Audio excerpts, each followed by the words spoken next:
Greetings, hello, and salutations. I'm coming to you from an undisclosed location. I hope all of you are fine and adjusting to being home for the duration of the semester. We're operating under very unusual circumstances, as you already know, and some concessions have to be made to the situation in which we find ourselves now. This is how the course is going to be operating for the rest of the semester. And so what I'm giving you now is basically sort of a policy discussion so that you'll be able to understand easily everything that's going to be coming down the pike over the next few days. And I've just broken it down into the basic elements of what the course is, the things that we do, during the course of the semester and day to day. And so if you'll bear with me, I'll run through this as quickly and efficiently as possible. In terms of, sort of the daily operation of the course where we meet for lecture and discussion, I'll talk a little bit about lectures first. In an ideal world, in a perfect world, we might use something like Zoom to conduct class, but as you well know, right now we're not functioning in an ideal world. You guys are scattered across time zones, and not everyone necessarily has great or continuous access to the internet. And since we're relying on the internet, we just can't do this thing where we all get together in a single group at the same time. It just doesn't seem to be workable. Actually, this is what I concluded immediately when I knew we'd be heading to this sort of course arrangement. Some of my colleagues, actually most of them who were going to try to do that sort of everyone together thing, have come around to this type of thinking once they thought about it a little bit more. And so really the best way to do this is to do it videotaped and put up somewhere where you can get to it to actually see the lectures. So I decided to keep it simple and post lectures on YouTube so that you can take a look at them at your leisure and when you're able to do it, when you have access to a computer and access to the internet. To preserve some structure in the course, so that we're moving sort of day to day like we would normally do it, I will have the lecture for each topic in the syllabus go live on the morning that your class usually meets. What this means in the short term is that your first lecture, Life in an English Monastery, will be available this coming Tuesday morning. I'll email you a link once it's running so you can get there. And I should note, although it is going to kill me to do this, I'll be posting on Blackboard the outlines that I usually project on the screen during class. Basically, the idea here is to give you a little bit more, since I won't be in the room, for you to ask questions and to make things a little easier for you, because these are kind of strange situation in which we're operating here. Basically, what you'll do is you'll find a folder on Blackboard in course documents called Outlines. And I'll get the outline for the first lecture up soon, and you'll be able to get that prior to the lectures. And what you can then do is basically follow along and take notes as you listen to me rattle on inconsequentially for an hour or two, or however long that is. And if you miss something, then you can go back and go to the videotape again. Or if you don't understand something, you can run it through a couple times and see if it makes any more sense. And then if it still doesn't make any more sense, you can get a hold of me, and I'll be happy to explain what you're listening to. I should note that each lecture will deal with an entire topic on the syllabus, even when the topic stretches across a couple of class meetings. And what this means basically is that some of these postings will be longer than others. Watching some of these in a single sitting would probably not be good for your mental health. And so pace yourself, break it up a little bit, and then eventually get through them. So that's the idea there. So that's fairly straightforward. That's what we're going to do about the lectures. Now, in regard to discussion, for the very same reason having everyone online simultaneously for a lecture is impractical, so is trying to schedule discussions in this way. It's just not very workable. And so for that reason, I'll be creating discussion boards on Blackboard, and so that we can have sort of a discussion amongst ourselves over the course of time about things that you'll be reading, things you'll be seeing, that sort of thing. Things that we would normally do in class to some extent. In fact, there is a discussion board already up and running, as you should probably already know, this thing called the Quadlibital Question. It's a discussion forum. I should note that this one is a non-academic discussion board on which we can share how life is treating us and kvetch about being holed up at home for an extended period. This is open through the end of the semester, and it's there for you to use or not use, although I would appreciate that you go to it and that you respond at least once so that I know that you're all out there. Some of you already have, actually. I've already had 4 or 5 people contact me prior to beginning this little chat that I'm having with you. And so take a look at it, get back to me to let me know that you're out there and that you have access to Blackboard and everything's functioning. There will be other discussion boards associated with topics on the syllabus. Each of these will be open for a day or two to allow you to give me your impressions of the readings and of the movies, and also I hope for you to have discussions amongst yourselves, because obviously we're all in this situation where we're probably going to get a little cabin fever before this business is over, and it might be nice to have people other than the people immediately in your house to be in contact with. I know you're in contact with a lot of other people, but most of you already know each other, so this would be a nice way for you to say hello to each other, how you doing, that kind of thing, and also to discuss course materials. Anyway, I should note, and this is a caution which I don't think I even have to give you guys because you all seem like very good and polite people. But as with all online chat forums, civility is the absolute rule. People in good faith can read and interpret things differently. Turn off the cap lock key. Don't do any shouting at each other.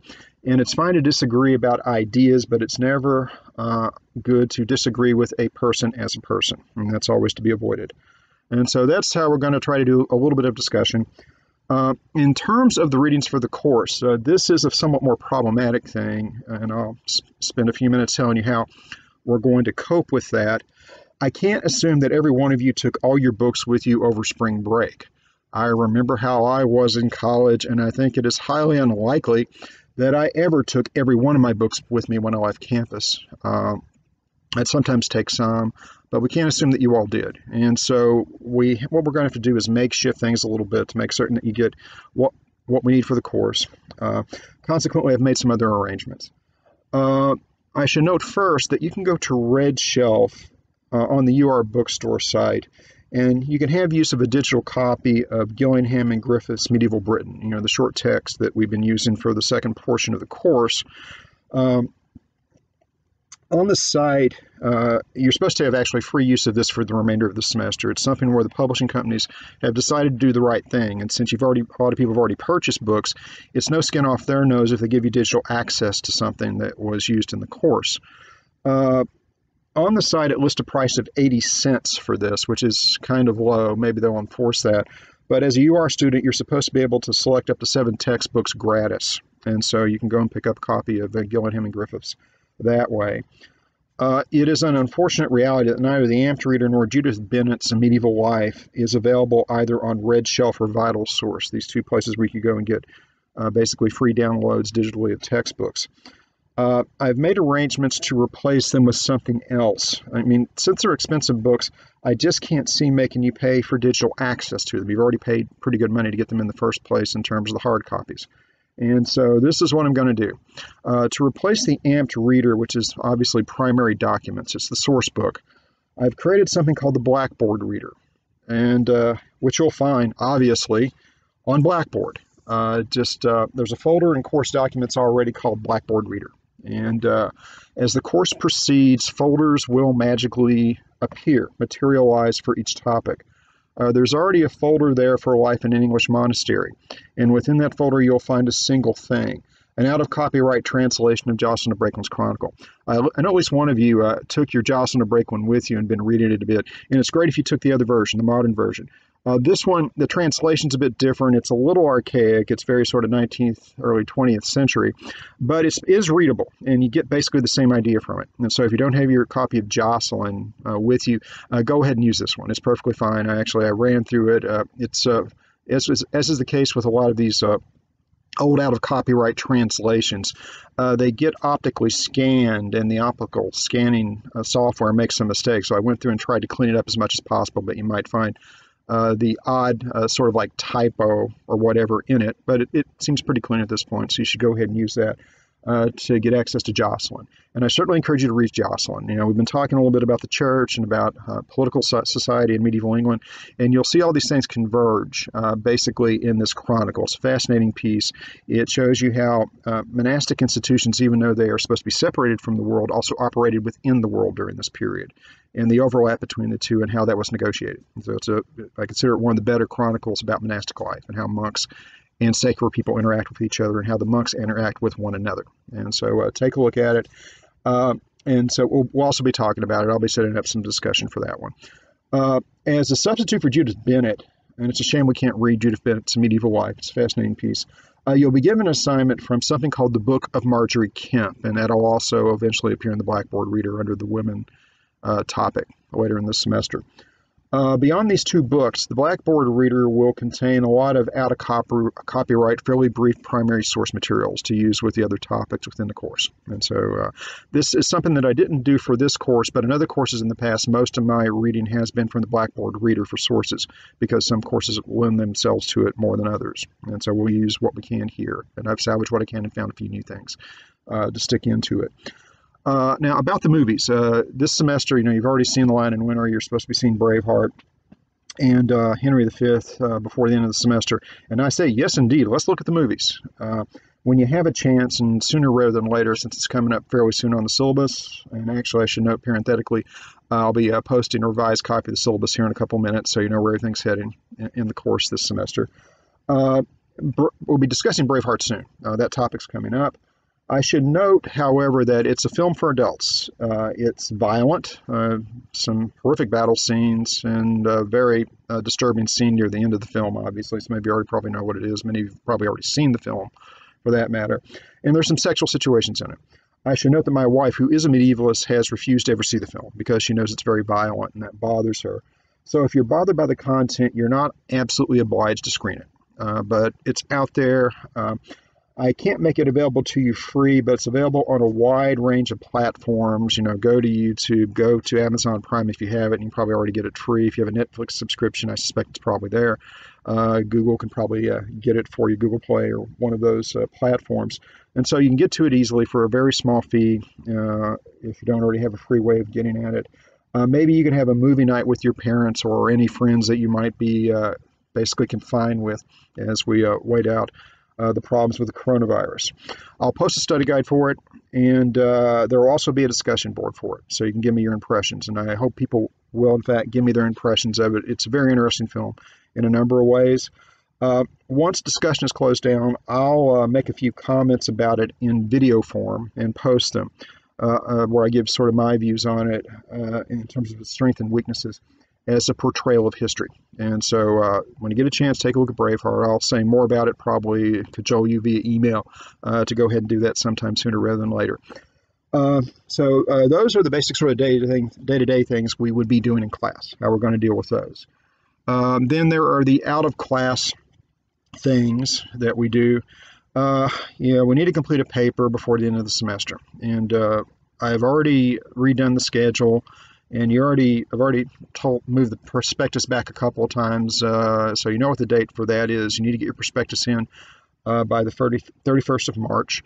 If you want to submit rough drafts, and I certainly encourage this, you need to get those to me by the 16th of April. And in terms of the final submission, you need to do that on the 24th of April, which is basically the last day we would be meeting in class. And so what that means, since we had a week taken away from us or actually given back to us as an extra week of spring break. Well, that wasn't bad, actually, when you think about it. Means things are a little bit more compacted, that the rough draft deadline is not much more than a couple of weeks after submissions of prospectuses, and then the final submission is not quite a month, and so we have a little less time to work with. So bear that in mind as you think about the paper. Since going to libraries is probably out of the question for you unless you happen to live in a library, this will be an online project. In the past, I've always encouraged people to go use the physical books in the library, but we can't do that here. And so I should note, and you already know this, you should already, that the URL Library offers access to a wide range of digitized materials. So there's a lot of stuff you can get online through the library to work on your paper. I'm also relaxing my usual requirement that non-UR library web materials not be used. Feel free to mine the internet for your essay, but you must include the URLs for anything that you use in the prospectus or anything that appears in the final paper so that I can see what it is. And if I see things obvious in your prospectus that I don't think are actually that good or helpful, then I'll let you know at that point. But definitely give me the URL so I don't have to go on some sort of fishing expedition to locate this stuff. I'm pretty good about locating things that people use, but it would really speed things along if you provide me the URLs. And you would certainly need them in the final paper as proper documentation. In other words, doing the citation system the way you should. I should note that you'll need to submit your prospectus to me via email as a Word attachment on the day that the prospectus is due on the 31st of March. Once I have it, I'll reply with an email to tell you that I have received it, so you know that I got it. And then the next thing that I'll do is I'll read these things as quickly as possible and get them back to you so that you can go ahead and work on your paper or make any adjustments in topic that need to be made. I'm assuming everybody's going to be okay on topic. The same thing in terms of submission applies to rough drafts and to final versions of the essay. You give them to me via email as an attachment, and I'll respond to you when I check my email and see that it's there, and have basically opened it up and printed it so that I can go ahead and evaluate it. Actually, because of the unusual circumstance that we're in right now, this really weird place that we never expected to find ourselves, some of you might want to take a look at another of the great pandemics for your paper, the Black Death that struck Europe in the 14th century. I know at least one of you already is, that you've decided that that's the direction you probably want to head. And if you want to see, another type of pandemic, actually, it's a far more brutal pandemic, believe it or not, than the one with which we're contending now, you might take a look at this. I should note also about this that it's a topic in which I have some interest, not necessarily from the medical perspective, although that is fascinating, more from the social, economic, and cultural effects of it. And so it's a fascinating thing. It's a topic that we'll be addressing in depth later in the semester. It's one of the topics on the syllabus where we're going to talk about the Great Famine and the Black Death, these two somewhat related, not really related, maybe related events in the 14th century. So bear that in mind as you're thinking about topics. There's a lot of material out on the Black Death, online and elsewhere. Actually, I have things posted online about various things about the Black Death. Okay, so that's what we're going to do in terms of the paper. In terms of your examinations, I still haven't finished grading your midterms. I've been a little distracted, actually, as we get these other things put up. Once they are complete, what I'll do is I'll make a PDF of each of them and send them to you individually so that you can see sort of what happened on the midterm. I'll also post a video where I talk about the test a little bit, because I usually talk about them in class, and I'll just do it in terms of some sort of video posting so you can see what the deal is with the exams. In terms of the final exam, we are an honor code institution, so what we're allowed to do is give you self-proctoring exams. It's not my usual practice, but this is what we'll do in this instance. I'll send you the exam via email a day or two before it's due to be submitted to me. And when you're ready to take it, just put your course materials away, print the exam, and take it in the allotted time. And you don't have to take it necessarily during the exam hours that we have during the schedule, but you have to have it completed by the end of our assigned exam period. When you finish the exam, send the exam to me via email as a Word document. When I have it, I'll send an email to you to confirm my receipt of it, that actually got in, reached me, I printed it, and am ready to begin evaluating it. I should note, it has to be submitted no later than 5 p.m. on the 27th of April. This is the end of your assigned exam period at UR. They want us to adhere to those as much as possible. It means you can start earlier on it if you want. If you want to take it that morning rather than that afternoon, that's fine. Just, you give yourself the allotted 3 hours, take the exam and send it to me. You can do it the day before if you feel more confident. You just want to get it over with once you get the exam. So anyway, that's what we're doing about that. I won't be able to hold review sessions in the same way that I did for the midterm, but we can certainly be in touch regarding the test in any number of ways. In regard to the final exam, a week or two before you need to take it, I'll give you a study guide to help you prepare for it and to explain the format, which is a little bit different from the midterm because it's the final exam. These are always a little bit different. So that's it as far as the exams. And so we've hit all the major points on the course. One thing I should note, and it has to do with Agecroft. We unfortunately will not be able to make our scheduled field trip to Agecroft Manor and Gardens. And I'm kind of bummed about that because I think you would have really enjoyed it. And when you get back into town in the autumn, I'm assuming, if you get a chance, go over and take a visit. I mean, you know a lot about medieval England, and actually the core of this house began to be constructed in the late medieval period. It's an early modern house, ultimately. It's a sort of a Jamesian Tudor period house, but, go over and take a look at it. It's a fascinating thing to have in Richmond, and its story of how it was brought over is also fascinating. That being said, I know the director of Agecroft personally, and I don't know if I mentioned this or not. I'm actually on the board of Agecroft. It's one of these things that you get to do that you don't get paid for. Boo hiss, but I do it. I've been doing it for a couple or 3 years now.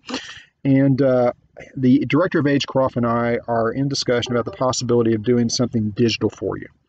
I'll keep you posted on this because there are things that we can do because the Agecroft not only is an amazing building, it has an archive, which is a fascinating archive. It extends back well into the 13th century in terms of original documents that are held at Agecroft. And so it's we're going to try to do a little something with you about that as well, so you get a better sense of what's there.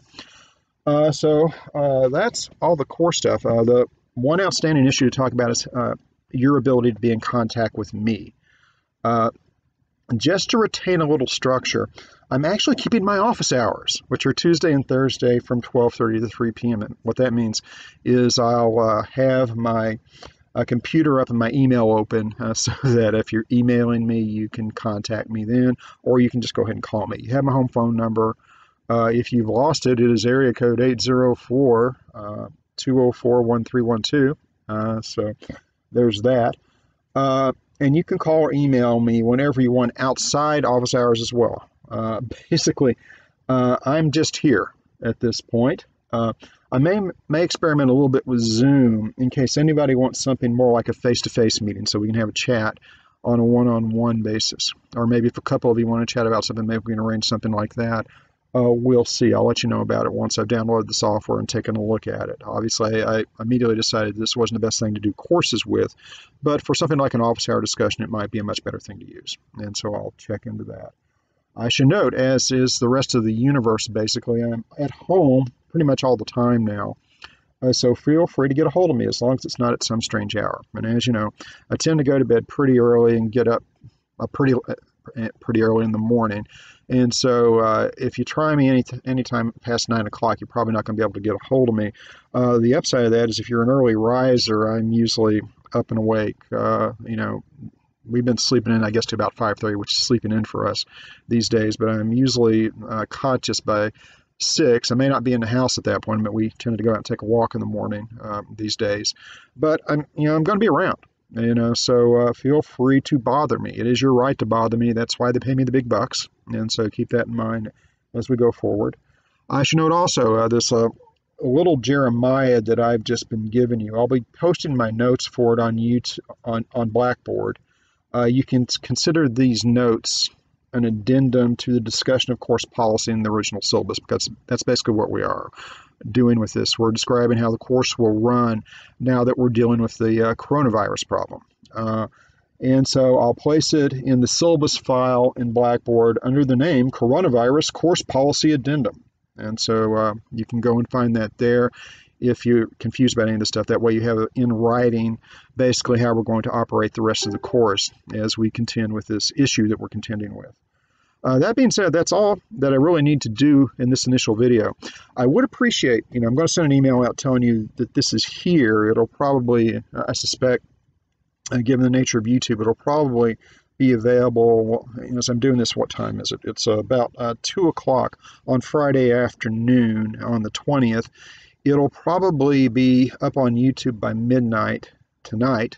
That's how they tend to do these things, and available in the morning. Once I know that the video's there, I'll go ahead and send you an email with a link to let you know that it's there, as I will do with all the lectures and everything else. I'll give you a warning and say, this is available now. Go take a look. And I would appreciate on this first one, since we're doing a sort of a shakedown cruise of all the stuff, in the same way that I've asked you to get back to me on the quadlibital question thing, once you've had a chance to get to the video, ensure that you can get to it, then send me an email to tell me that you can actually do that, so I can make certain that everybody can get access to this material. And that's really about it. In the meantime, be well, be careful, follow all the rules that are being suggested. They're all very sensible rules. Stay in touch, and bye for now. Look forward to talking to you a bit later in the semester. Bye-bye.